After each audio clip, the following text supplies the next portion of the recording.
ओम नमः शिवाय। केउ महिला अधा विवाहित एवं अधा कुमारी थिले।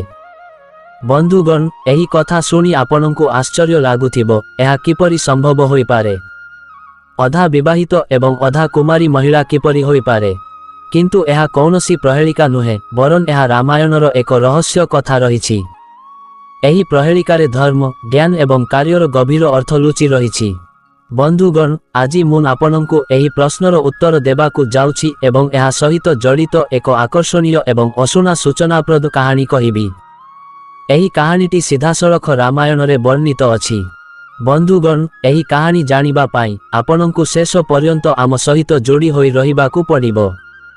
थरे जेतेबेले अयोध्यार राजा दशरथ शिकार करिबा पाई जंगलकु घोड़ा चढ़ी जाइथिले, तांको मनरे आत्मविश्वास देखा जाउथिला, किंतु सेही दिन भाग्य तांको पक्षरे नथिला एवं से सारा दिन जंगलरे बुलुथिले, किंतु एहा परे मध्य तांको कौनसी शिकार मिलिला नाही। बंधुगण, सेही समयरे राजामानंकु शिकार करिबा केवल सेमानंकर मनोरंजन नथिला, एहा सेमानंकर साहस एवं वीरत्वर प्रतीक भावरे विवेचना करा जाउथिला। जेतेबेले राजा दशरथ कौनसी शिकार पाइले नाही, से अत्यंत निराश होई गले। से अस्थिर अनुभव करिबाकु लागिले एवं तांको हृदय भारी होई गला। निराश होई राजा एक बरगछ तळे जाई बसिले। जंगलर नीरवतारे केवल पत्रर शब्द सुना जाउथिला। राजा दशरथ भाबिबाकु लागिले जे आजिर संपूर्ण दिनटी नष्ट होई गला। मु कौनसी शिकार पाइली नाही किंबा मोर यात्रार कौनसी उद्देश्य हासिल हेला नाही। राजा एही चिंतारे बुड़ी रही एठाकु सेठाकु देखुथिले, जेतेबेले हठात तांको आखि तांको सामनारे पड़ीगला। से कौन देखिले? पाख गछ मध्यरु एक अति सुंदर गंधर्व कन्या तांको आड़कु आसुथिला। तांकर चालीचलन, तांकर सौंदर्य एवं तांको पोशाक एपरी देखा जाउथिला जेपरी से स्वर्गरु ही अवतरण करिथिबा एक अप्सरा। राजा दशरथ विश्वास करिपारु नथिले जे एही निर्जन एवं विपदपूर्ण जंगलरे एते सुंदरी झियो रही पारे। से भाबिले जे एही झियोटी किए? एही जंगलरे एते सुंदरी एवं कोमल महिला किपरि निर्भୟରେ विचरण करिपारिबे, जेउठारे अनेक प्रकारर हिंस्र प्राणी सर्वदा काहाकु शिकार करिबाकु प्रस्तुत थांती। जेतेबेले झियोटी धीरे धीरे राजा दशरथंको पाखकु आसिला, राजा दशरथ तांकु पचारिले, सुंदरी महिला, तुमे किए?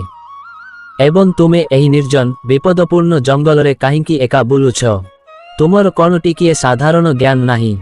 एठारे केते विपदपूर्ण वन्य प्राणी, बाघ, सिंह, भालू, साप इत्यादि रहुछंती, जहा तुमर जीवन को विपदरे पकाई पारे। तुमे किए एवं किए तुमको परित्याग करिछि? दयाकरी मोते तुम विषयरे कुह। राजा दशरथंको कथा सुनी झियोटी हसी कहिला, राजा, प्रथमे मोते कुह तुमे किए? तुमे जने महान योद्धा परी देखा जाउछ, जेपरी तुमे जने राजा। एही निर्जन जंगलरे तुमर उपस्थिति मोते आश्चर्य करे। राजा दशरथ गर्वर सहित उत्तर देले, सुंदरी, मु अयोध्यार राजा दशरथ। तुमे जानिथिबो जे राजा मानंकर कर्तव्य हेउछि सेमानंकर प्रजा मानंकु सुरक्षा देबा, किंतु तुमे एपर्यंत निजर परिचय देइनाह। मोते कुह तुमे किए एवं एही जंगलरे तुमे कौन करुछ? झियोटी शांत एवं मधुर स्वररे उत्तर देला, हे राजा दशरथ, मु जणे गंधर्व झियो। मो पिता मोते उपयुक्त स्वामी खोजिबा पाई संपूर्ण स्वाधीनता देइछंती एवं सेथिपाई मु उपयुक्त स्वामी खोजिबा पाई एही जंगलरे भ्रमण करुछि। दशरथ एहा सुनी आश्चर्य होई गले। से पचारिले, तुमर पिता कौन तुमको एही विपदपूर्ण जंगलकु एका पठाइथिले? एहा ठीक कि? जीवन साथी खोजिबा पाई जने पिता तांको झियोकु एही निर्जन स्थानरे भ्रमण करिबाकु देबा कौन ठीक? तांको झियो पाई उपयुक्त बर खोजिबा पितांको कर्तव्य कौन नुहे? राजा दशरथंको कथा सुनी गंधर्व झियोटी उत्तर देला, मो पिता मोते एही आत्मविश्वास सहित स्वाधीनता देइथिले जे मु निज पाई सठिक निष्पत्ति नै पारिबी। एबे मु तुमको देखिछि, मु अनुभव करुछि जे मोर संधान शेष होइछि। तुमे मो पाई उपयुक्त बर। राजा दशरथ टिकिए हसी कहिले, हे सुंदरी, मु तुमर साहस एवं साहसिकतार प्रशंसा करे, किंतु तुमे मो विषयरे सबु किछि जानिबा उचित। मु जणे राजा एवं मो कांधरे मोर राज्य एवं मोर प्रजामानंकर दायित्व अछि। तुमे मोते विवाह पाई अनुरोध करुछ, किंतु तुमर पिता कौन तुमको कौनसी पुरुषंकु विवाह करिबाकु अनुमति देइछंती, जदिओ से जणे राजा होइथांती? गंधर्व झियोटी कहिला, हे महाराज, मु नेहा संपूर्ण जाने, किंतु एबे मोर हृदय तुम प्रति समर्पित। ମୁଁ ତୁମକୁ ବିବାହ କରି ତୁମ ସହିତ ମୋ ଜୀବନ ବିତାଇବାକୁ ଚାହୁଁଛି। ଗନ୍ଧର୍ବ ଝିଅ ଏବଂ ରାଜା ଦଶରଥଙ୍କ ମଧ୍ୟରେ କଥାବାର୍ତ୍ତା ଚାଲିଲା। ରାଜା ଦଶରଥ କିଛି ଆଶ୍ଚର୍ଯ୍ୟ ଏବଂ ଚିନ୍ତାର ସହିତ କହିଲେ, ହେ ସୁନ୍ଦରୀ, ତୁମର ପିତା ତୁମର ବିବାହ ପାଇଁ ଉପଯୁକ୍ତ ବର ପାତ୍ର ଖୋଜି ମନୋନୀତ କରିବା ଏହା କ'ଣ ପିତାଙ୍କ କର୍ତ୍ତବ୍ୟ ନୁହେଁ? ସେ ତାଙ୍କ ଝିଅ ପାଇଁ ଜଣେ ଉପଯୁକ୍ତ ପୁରୁଷ ଖୋଜିବେ।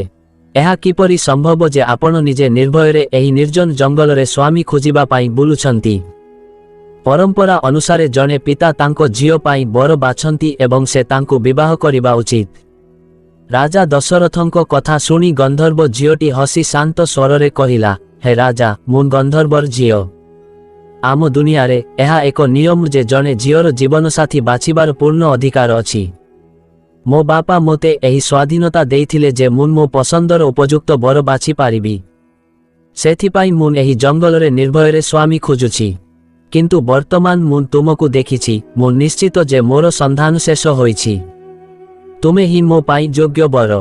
ଦଶରଥ ଗନ୍ଧର୍ବ ଝିଅର ଆତ୍ମବିଶ୍ୱାସ ଏବଂ ସାହସକୁ ଆଶ୍ଚର୍ଯ୍ୟଜନକ ଭାବିଲେ, କିନ୍ତୁ ସେ ଟିକିଏ ବ୍ୟଙ୍ଗ କରି କହିଲେ, ଆଜିକାଲି ଲୋକମାନେ ଏହା କରନ୍ତି। ଜଣେ ପୁଅ କିମ୍ବା ଝିଅ ପରସ୍ପରକୁ ପ୍ରେମ କରନ୍ତି ଏବଂ ଯଦି ସେମାନଙ୍କ ପରିବାର ମତଭେଦ କରନ୍ତି, ତେବେ ସେମାନେ ଘରୁ ଲୁଚି ପଳାଇ ଯାଆନ୍ତି ଏବଂ କେଉଁ ମନ୍ଦିରରେ ବିବାହ କରନ୍ତି। ହଁ, ଏସବୁ ପୁରୁଣା କଥା, ଛାଡ଼, ମୋତେ କୁହ ତୁମେ ମୋତେ କାହିଁକି ବାଛିଲ? ତାପରେ ଗନ୍ଧର୍ବ ଝିଅଟି କହିଲା, ହେ ମହାରାଜ, ମୋର ମନ ତୁମକୁ ବାଛିଛି। ଯେତେବେଳେ ମୁଁ ତୁମକୁ ଦେଖିଲି, ମୋର ହୃଦୟ ଜାଣିଗଲା ଯେ ତୁମେ ହିଁ ମୋର ଜୀବନସାଥୀ ହେବାର ଯୋଗ୍ୟ। ତୁମର ମତ, ତୁମର ମର୍ଯ୍ୟାଦା ଏବଂ ତୁମ ଭିତରେ ଥିବା ଶକ୍ତି ମୋତେ ବିଶ୍ୱାସ କରାଇଛି ଯେ ତୁମେ ମୋ ପାଇଁ ସବୁଠାରୁ ଉପଯୁକ୍ତ। ଏବେ ମୁଁ ତୁମକୁ ବିବାହ କରିବାକୁ ଚାହୁଁଛି। ବନ୍ଧୁଗଣ, ଏହା ଶୁଣି ରାଜା ଦଶରଥ ଟିକେ ଗମ୍ଭୀର ହୋଇଗଲେ, କିନ୍ତୁ ତାଙ୍କର ମଧ୍ୟ ସେହି ଗନ୍ଧର୍ବ ଝିଅ ପ୍ରତି ଆକର୍ଷଣ ସୃଷ୍ଟି ହୋଇଥିଲା। ସେ ତାଙ୍କ ସୌନ୍ଦର୍ଯ୍ୟରେ ମୁଗ୍ଧ ହୋଇଗଲେ।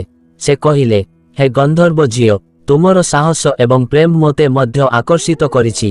ମୁଁ ମଧ୍ୟ ଏବେ ତୁମକୁ ବିବାହ କରିବାକୁ ପ୍ରସ୍ତୁତ। ମହାରାଜ ଦଶରଥ ସେହି ଗନ୍ଧର୍ବ ଝିଅକୁ ଉପଭୋଗ କରିବାକୁ ଚାହୁଁଥିଲେ ଏବଂ ସେଥିପାଇଁ ଉତ୍ତେଜିତ ହୋଇ ସେ ସେହି ଗନ୍ଧର୍ବ ଝିଅ ପାଖକୁ ଗଲେ। ମହାରାଜ ଦଶରଥଙ୍କୁ ତାଙ୍କ ଆଡ଼କୁ ଆସୁଥିବା ଦେଖି ଗନ୍ଧର୍ବ ଝିଅଟି ହସିଲା, କିନ୍ତୁ ତାପରେ ସେ ଟିକେ ଗମ୍ଭୀର ହୋଇ ସେ ରାଜା ଦଶରଥଙ୍କୁ ଅଟକାଇ କହିଲେ, ଅପେକ୍ଷା କର ମହାରାଜ, ମୁଁ କେବଳ ତୁମକୁ ବିବାହ କରିବି, କିନ୍ତୁ ମୋର ଗୋଟିଏ ସର୍ତ୍ତ ଅଛି।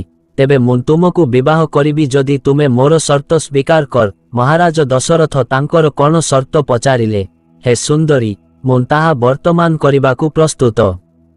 କୁହାଯାଏ ଯେ ଯେତେବେଳେ କାମୁକ ଏବଂ ଲୋଭୀ ଲୋକମାନେ ନିଜ ସ୍ୱାର୍ଥରେ ବଶବର୍ତ୍ତୀ ହୁଅନ୍ତି, ସେମାନେ ଭଲ ଏବଂ ଖରାପର ପରିଣାମ ଭୁଲି ଯାଆନ୍ତି।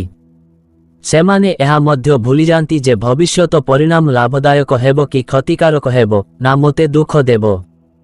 ଗନ୍ଧର୍ବ ଝିଅ ଏବଂ ଦଶରଥଙ୍କ ମଧ୍ୟରେ କଥାବାର୍ତ୍ତା ସମୟରେ ଝିଅଟି ଦଶରଥଙ୍କ ସମ୍ମୁଖରେ ଏକ ଗୁରୁତ୍ୱପୂର୍ଣ୍ଣ ସର୍ତ୍ତ ରଖିଲା।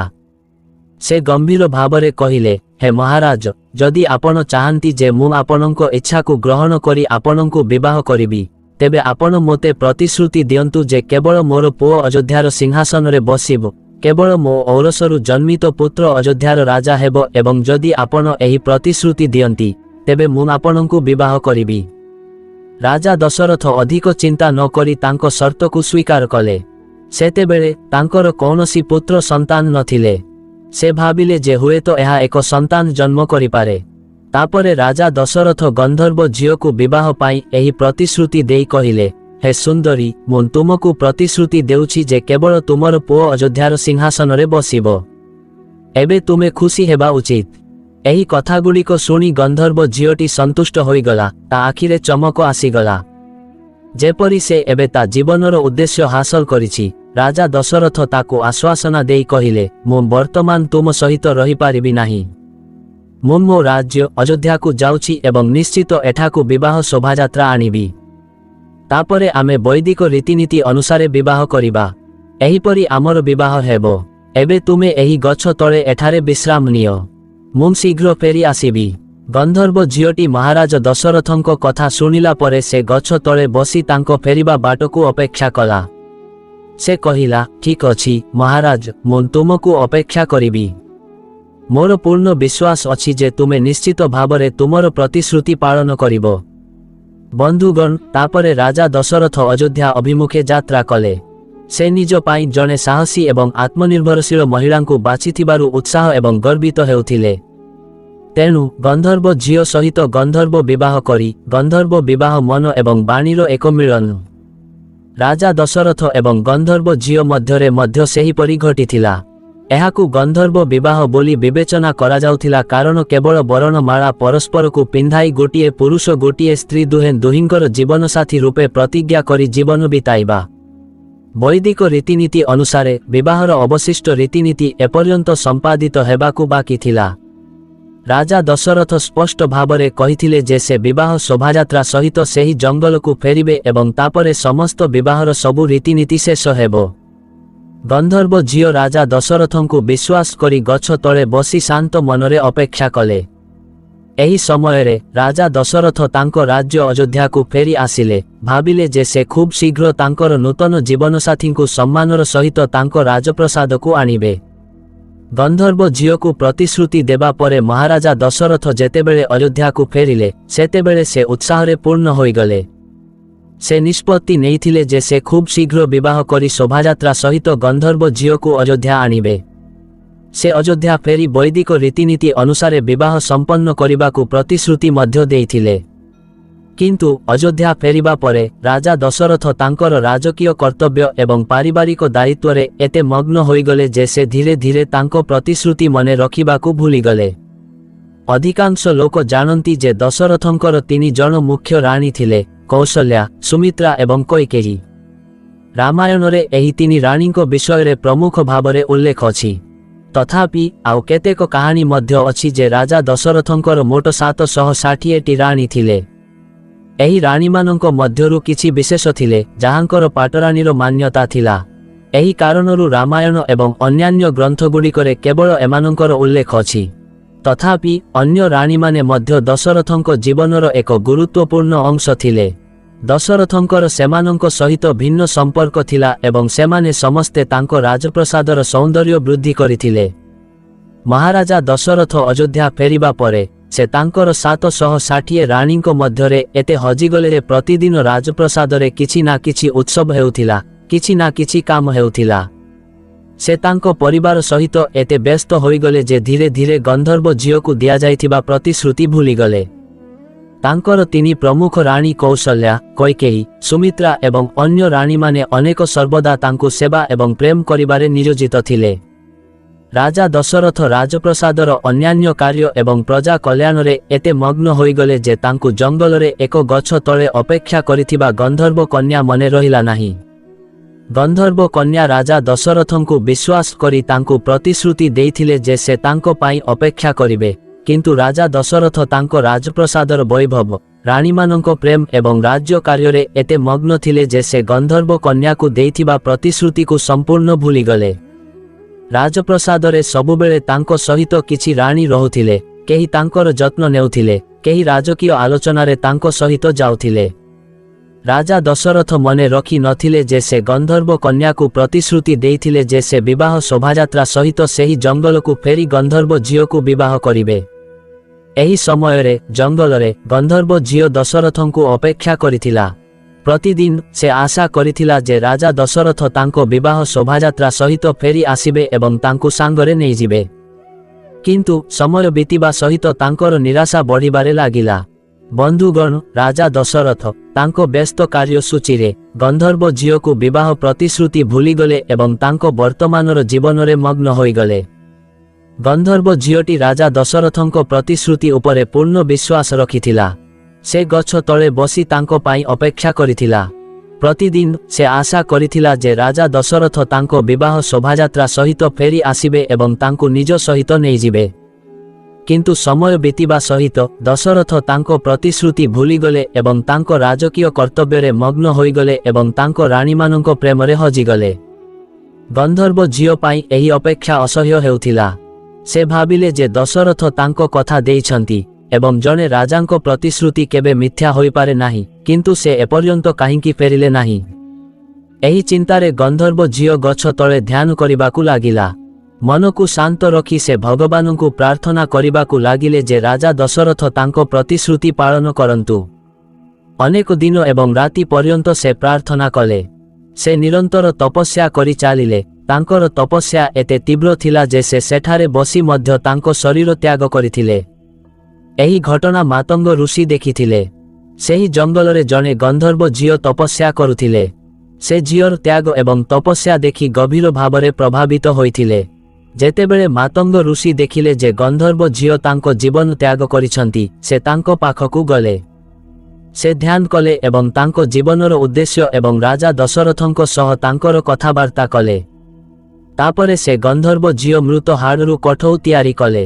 ମାତଙ୍ଗ ଋଷି ମନେ ମନେ ଭାବିଲେ ଯେ ଏହି ଝିଅ ଯେଉଁ ପ୍ରତିଜ୍ଞା ପାଇଁ ବଞ୍ଚିଛି ତାହା ପୂରଣ ହେବା ଉଚିତ। ରାଜା ଦଶରଥ ତାଙ୍କୁ ସିଂହାସନ ସହିତ ସଂଯୋଗ କରିବାକୁ ପ୍ରତିଶ୍ରୁତି ଦେଇଥିଲେ ଏବଂ ଏହି କଠଉ ସେହି ପ୍ରତିଶ୍ରୁତି ପୂରଣ କରିବ। କଠଉ ତିଆରି କରିବା ପରେ ମାତଙ୍ଗ ଋଷି ତାଙ୍କ ଶିଷ୍ୟ ଅତ୍ରି ଋଷିଙ୍କ ପାଖକୁ ଗଲେ। ସେ ଅତ୍ରି ମୁନିଙ୍କୁ କଠଉ ପ୍ରଦାନ କଲେ ଏବଂ ସମ୍ପୂର୍ଣ୍ଣ ଘଟଣା ବର୍ଣ୍ଣନା କରି ସେ କହିଲେ, ହେ ଅତ୍ରି, ଏହି କଠଉ ସେହି ଗନ୍ଧର୍ବ ଝିଅର ଯିଏ ରାଜା ଦଶରଥଙ୍କ କଥାରେ ବିଶ୍ୱାସ କରି ନିଜ ଜୀବନ ତ୍ୟାଗ କରିଥିଲେ। ଏବେ ଏହି କଠଉ ସେହି ପ୍ରତିଶ୍ରୁତି ପୂରଣ କରିବ। ଏଗୁଡ଼ିକୁ ଜଣେ ଯୋଗ୍ୟ ବ୍ୟକ୍ତିଙ୍କୁ ଦିଅ, ଯିଏ ତାଙ୍କୁ ସମ୍ମାନ କରିବ। ସେ ପ୍ରଭୁ ରାମଙ୍କୁ କଠଉକୁ ଉପହାର ଦେଇ କହିଲେ, ହେ ରାମ, ଏହି କଠଉ ମାତଙ୍ଗ ଋଷିଙ୍କ ଦ୍ୱାରା ତିଆରି କରାଯାଇଥିଲା। ଏହାର ବହୁତ ମହତ୍ତ୍ୱ ଅଛି। ଏହାକୁ ନିଜ ପାଖରେ ରଖନ୍ତୁ ଏବଂ ଉପଯୁକ୍ତ ଭାବରେ ବ୍ୟବହାର କରନ୍ତୁ।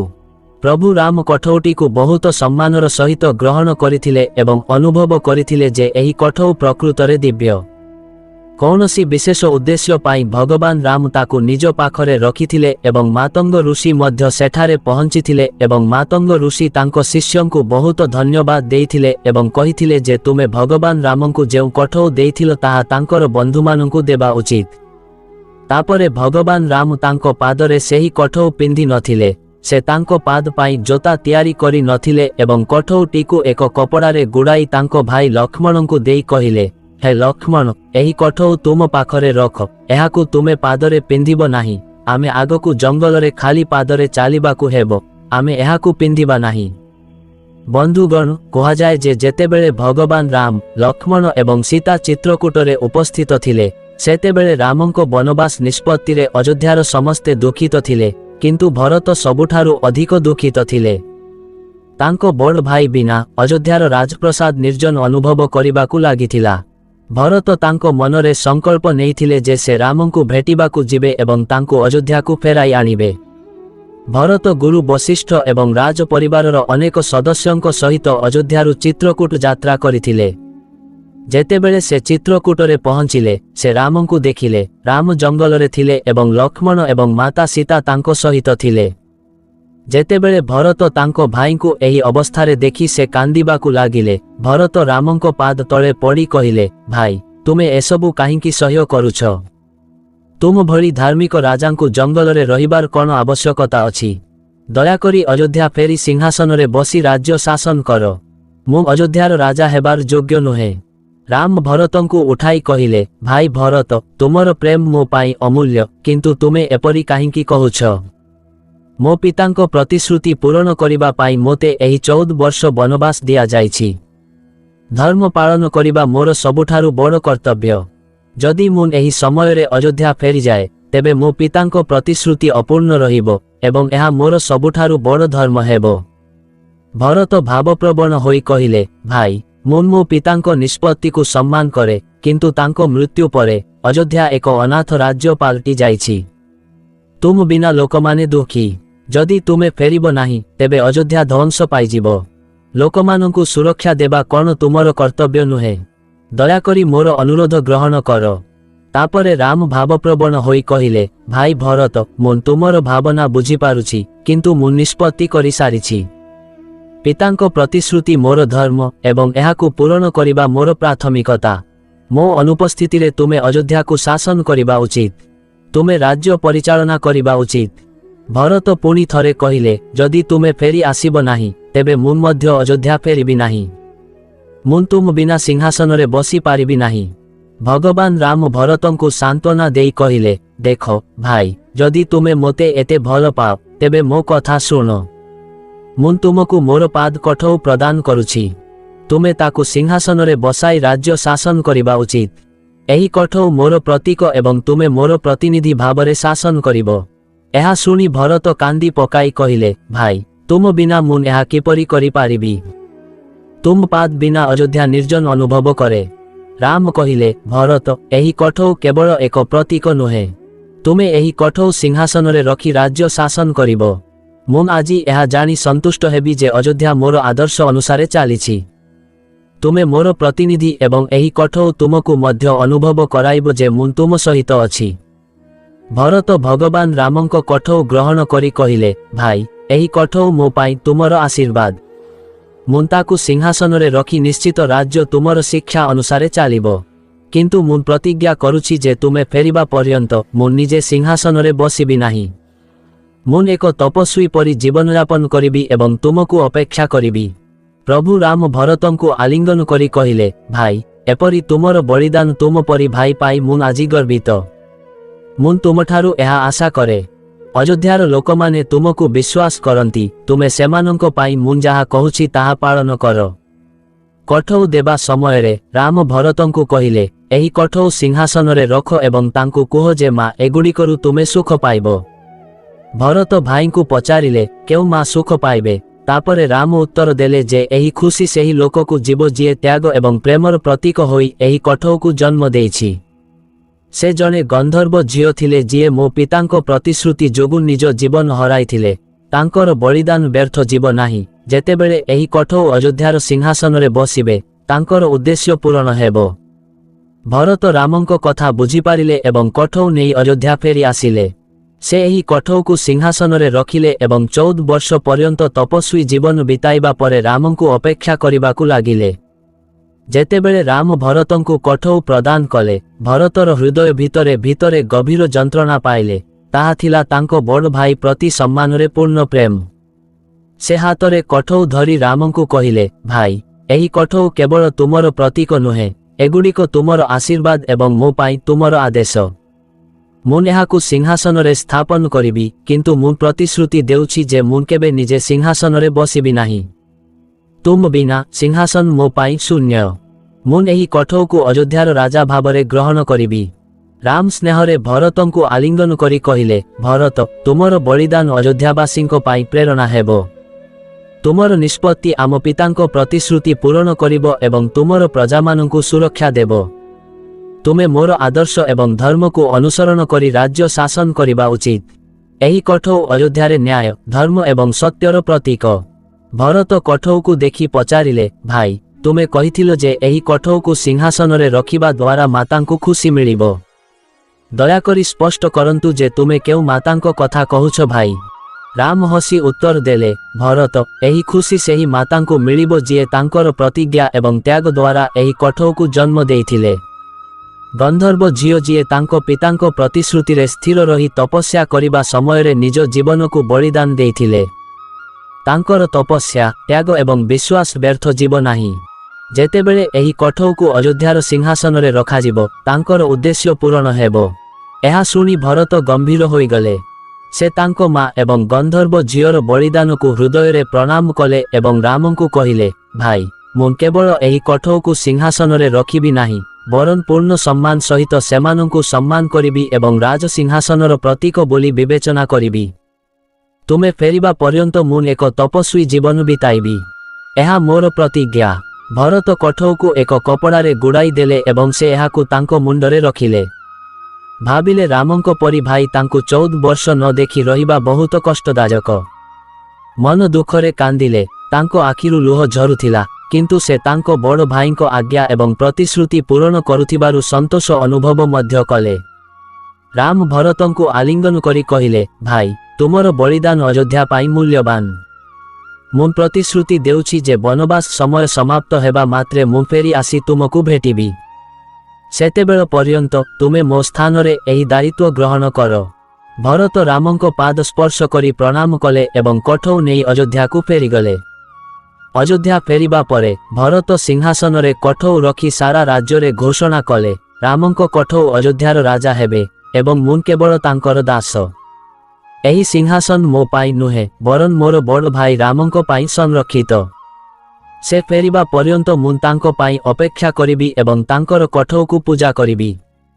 ତାଙ୍କ ପ୍ରତିଶ୍ରୁତି ପାଳନ କରି ଭରତ ଏକ ତପସ୍ୱୀ ଜୀବନଯାପନ କରିବା ଆରମ୍ଭ କଲେ। ସେ ରାଜପ୍ରସାଦରେ ରହିବାକୁ ମନା କରିଦେଲେ ଏବଂ ନନ୍ଦୀ ଗ୍ରାମରେ ଏକ କୁଡ଼ିଆ ତିଆରି କରି ସେଠାରେ ରହୁଥିଲେ। ସେ ପ୍ରତିଦିନ ରାମଙ୍କ ପାଦୁକା ପୂଜା କରୁଥିଲେ ଏବଂ ରାଜ୍ୟର ସବୁ ଦାୟିତ୍ୱ ପରିଚାଳନା କରୁଥିଲେ। ଭରତର ତ୍ୟାଗ ଏବଂ ରାଜ୍ୟ ପ୍ରତି ତାଙ୍କର ପ୍ରେମ ଏକ ଆଦର୍ଶ ପାଲଟିଥିଲା। ସେ ପ୍ରଦର୍ଶନ କରିଥିଲେ ଯେ ପ୍ରକୃତ ନେତୃତ୍ୱ କେବଳ ସିଂହାସନରେ ବସିବା ନୁହେଁ, ବରଂ ଧର୍ମ କେବଳ ତ୍ୟାଗ ଏବଂ ନ୍ୟାୟର ପଥ ଅନୁସରଣ ଦ୍ୱାରା ପ୍ରମାଣିତ ହୁଏ। ଭଗବାନ ରାମ ତାଙ୍କ ବନବାସ ସମୟରେ ଭରତର ଏହି ନିଷ୍ପତ୍ତିକୁ ମନେ ପକାଇଥିଲେ ଏବଂ ଅଯୋଧ୍ୟା ଫେରିବା ପରେ ସେ ଭରତର ଏହି ବଳିଦାନକୁ ପ୍ରଶଂସା କରିଥିଲେ। ବନ୍ଧୁଗଣ, ଆସନ୍ତୁ ଆମେ ପୁଣି ସେହି ସ୍ଥାନକୁ ଟିକିଏ ଫେରିଯିବା, ସେହି ଗନ୍ଧର୍ବର ଝିଅ ଯାହାଙ୍କ ପାଇଁ ରାଜା ଦଶରଥ ପ୍ରତିଜ୍ଞା କରିଥିଲେ ଯେ କେବଳ ତାଙ୍କର ପୁଅ ଆମ ଅଯୋଧ୍ୟାରେ ରାଜା ହେବ ଏବଂ କେବଳ ସେ ସିଂହାସନରେ ବସିପାରିବ। ସେହି ପ୍ରତିଶ୍ରୁତିକୁ ମନେ ରଖି ଭଗବାନ ରାମ କହିଥିଲେ ଯେ ମାତାଙ୍କୁ ସୁଖ ମିଳିବ, ଅର୍ଥାତ୍ ତାଙ୍କ ଅସ୍ଥିରେ ତିଆରି କଠଉକୁ ନେଇ ସିଂହାସନରେ ବସାଇ ଦିଅ, ତାପରେ ତାଙ୍କ ଗନ୍ଧର୍ବ ମାତାଙ୍କୁ ସୁଖ ମିଳିବ। ଭଗବାନ ରାମ ସେହି ଗନ୍ଧର୍ବ ଝିଅକୁ ମାତା ବୋଲି କହିଥିଲେ, ସେହି ମାତାଙ୍କୁ ସୁଖ ମିଳିବ ବୋଲି ଭରତଙ୍କୁ କହିଥିଲେ। ବନ୍ଧୁଗଣ, ସେହି ଗନ୍ଧର୍ବ ଝିଅ ଅଧା ବିବାହିତ ଏବଂ ଅଧା କୁମାରୀ ଥିଲେ। ଏବେ କିଛି ଲୋକ କୁହନ୍ତି ଯେ କଠଉ ଶରୀରର ହାଡ଼ରୁ କିପରି ତିଆରି ହୋଇଥିଲା। ବନ୍ଧୁଗଣ, ଲୋକମାନେ ନିଜ ନିଜ ମତ ଅନୁସାରେ ଯାହା କହିଛନ୍ତି, ସେମାନଙ୍କ ମତ ଅନୁସାରେ ତାହା ଠିକ୍ ହେବ, କିନ୍ତୁ ମୁଁ ତୁମକୁ ରାମାୟଣ ସହିତ ଜଡ଼ିତ ଏହି କଥା କହୁଛି ଯେ ସେହି ଗନ୍ଧର୍ବ ଝିଅ ଯାହାଙ୍କୁ ବିବାହ କରିବା ସହିତ ରାଜା ଦଶରଥ ପ୍ରତିଶ୍ରୁତି ଦେଇଥିଲେ ଯେ କେବଳ ତୁମର ପୁଅକୁ ସିଂହାସନ ମିଳିବ। ତେଣୁ ସେହି ପ୍ରତିଶ୍ରୁତି ପୂରଣ କରିବା ପାଇଁ ଏବଂ ତାଙ୍କ ପିତାଙ୍କ ପ୍ରତିଶ୍ରୁତି ପୂରଣ କରିବା ପାଇଁ ଭଗବାନ ରାମ ଭରତକୁ କହିଥିଲେ ଯେ କଠଉ ନେଇ ସିଂହାସନ ଉପରେ ବସାଇବ, ଯାହାଦ୍ୱାରା ଗନ୍ଧର୍ବ ମାତା ଖୁସି ହେବେ, ଅର୍ଥାତ୍ ସେହି ମାତା ବହୁତ ଖୁସି ହେବେ ଯାହାଙ୍କ ପାଇଁ ଆମର ପିତା ପ୍ରତିଶ୍ରୁତି ଦେଇଥିଲେ ଯେ କେବଳ ଗନ୍ଧର୍ବ ମାତାଙ୍କ ପୁଅ ଅଯୋଧ୍ୟାରେ ରାଜା ହେବେ। ବର୍ତ୍ତମାନ ତାଙ୍କର କୌଣସି ପୁତ୍ର ନଥିଲା, କିନ୍ତୁ ସେହି ମାତା ଯେତେବେଳେ ତାଙ୍କ ହାଡ଼ରୁ ତିଆରି କଠଉ ରାଜ ସିଂହାସନରେ ରଖାଯିବ, ସେ ଯେଉଁଠାରେ ଥିବେ ସେ ସେଗୁଡ଼ିକୁ ଦେଖି ସେ ବହୁତ ଶାନ୍ତି ଅନୁଭବ କରିବେ। ସେ ନିଜେ ଖୁସି ଅନୁଭବ କରିବେ। ରାମ ଭରତଙ୍କୁ ଏହା କହିଥିଲେ। ତାପରେ ଭରତ ସେହି କଠଉ ରାମଙ୍କ ପାଖରୁ ଆଣି 14 ବର୍ଷ ପର୍ଯ୍ୟନ୍ତ ସେହି କଠଉ ମହାରାଜ ଦଶରଥଙ୍କ ସିଂହାସନରେ ରଖିଥିଲେ। ସେହି କଠଉ ଅର୍ଥାତ୍ ଗନ୍ଧର୍ବ ଝିଅର ପୁତ୍ର ନ ହେଲେ ବି ସେ ନିଜେ ପରୋକ୍ଷ ଭାବେ ଅଯୋଧ୍ୟାର ରାଜା ଭାବେ ଶାସନ କରୁଥିଲେ ଏବଂ ତାଙ୍କୁ ବହୁତ ଶାନ୍ତି ମିଳିଥିଲା। ସେହି ଗନ୍ଧର୍ବ ମହିଳା ଜଣେ ଗନ୍ଧର୍ବ ଝିଅ ଥିଲେ। ସେ ଏପରି ଜଣେ ମହିଳା ଥିଲେ ଯିଏ ଅଧା ବିବାହିତ ଏବଂ ଅଧା କୁମାରୀ ଥିଲେ। ବନ୍ଧୁଗଣ, ଆପଣଙ୍କୁ ଏହି ରାମାୟଣର ରହସ୍ୟମୟ କାହାଣୀଟି କିପରି ଲାଗିଲା? ଆପଣ କ'ଣ ଏହି ପ୍ରଶ୍ନର ସନ୍ତୋଷଜନକ ଉତ୍ତର ପାଇଲେ କି ନାହିଁ? ତେବେ ଦୟାକରି ଆପଣଙ୍କର ମତାମତ ସେୟାର କରନ୍ତୁ, କାରଣ ରାମାୟଣ ରହସ୍ୟରେ ପରିପୂର୍ଣ୍ଣ। କୁହାଯାଏ ଯେ ହରି ଅନନ୍ତ, ହରି କଥା ଅନନ୍ତ କହଇ ଶୁନେ ବହୁବିଧ ସବୁ ସନ୍ତା। ରାମାୟଣ ଭଗବାନ ରାମଙ୍କ ଚରିତ୍ର ଏବଂ ସୃଷ୍ଟିକର୍ତ୍ତାଙ୍କ କାହାଣୀକୁ ବର୍ଣ୍ଣନା କରେ। ଚରିତ୍ରକୁ କେତେ ଲମ୍ବା ବର୍ଣ୍ଣନା କରାଯାଇପାରିବ। ଅସୀମ କାହାଣୀ ଅଛି, ସେଗୁଡ଼ିକୁ ବହୁତ ଥର ପଢ଼ିପାରିବେ, କିନ୍ତୁ ପ୍ରତ୍ୟେକ ଥର ଏକ ନୂତନ କାହାଣୀ ଆସିବ। ବନ୍ଧୁଗଣ, ଆପଣଙ୍କୁ ଏହି କାହାଣୀଟି କିପରି ଲାଗିଲା? ଦୟାକରି ଏକ ସୁନ୍ଦର ମନ୍ତବ୍ୟ ଦେଇ ଆମକୁ କୁହନ୍ତୁ ଏବଂ ଯଦି ଆପଣଙ୍କୁ ଭିଡ଼ିଓଟି ପସନ୍ଦ ଆସିଛି, ତେବେ ଏହି ଭିଡ଼ିଓକୁ ଗୋଟିଏ ଲାଇକ୍ କରନ୍ତୁ, ସେୟାର କରନ୍ତୁ ଏବଂ ଚ୍ୟାନେଲକୁ ସବସ୍କ୍ରାଇବ୍ କରନ୍ତୁ। ଜୟ ଶ୍ରୀରାମ।